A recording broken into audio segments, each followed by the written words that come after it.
Современный Бейт-Эль построен в 1974 году рядом с библейским Бейт-Элем, на месте которого сегодня расположена арабская деревня Бетин.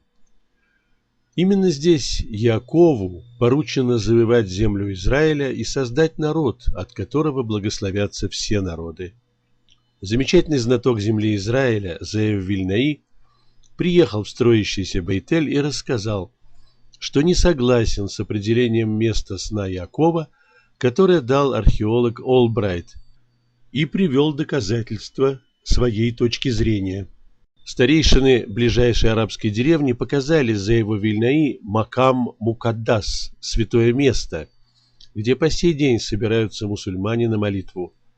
Здесь находятся развалины двух строений – мечети, построенной в период раннего ислама, и христианской капеллы времен крестоносцев. Вокруг найдены сотни еврейских захоронений периода Второго храма. Иными словами, есть доказательства святости этого места для 3 монотеистических религий. Сегодня оно объявлено заповедником из-за множества старых деревьев, что тоже свидетельствует о его святости, так как на святых местах деревья не рубили.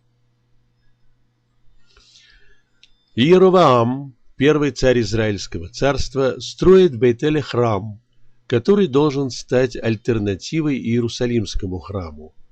Бейт-Эль выбран не случайно. Это место сна Яакова, не менее свято для евреев, чем Иерусалим. Археолог Олбрайт обнаружил развалины большого общественного здания рядом с Макам Мукаддас. У здания очень широкие стены, причем кладка характерна для периода первого храма.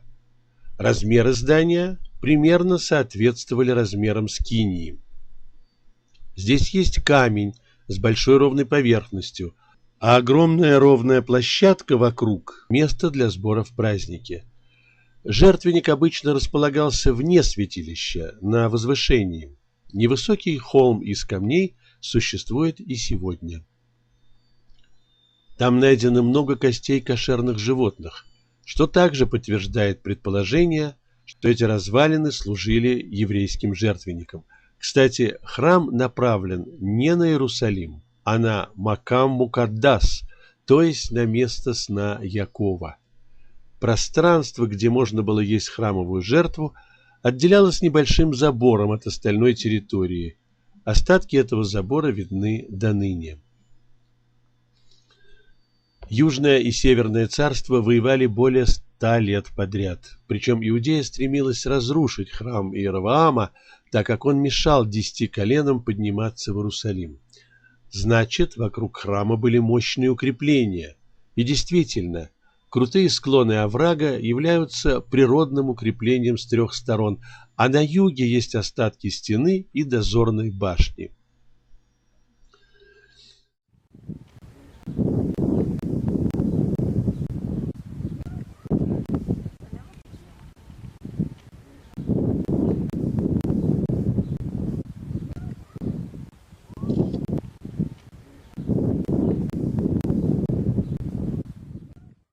Сегодня, после 2000 лет галута, мы открываем для себя заново места библейских событий.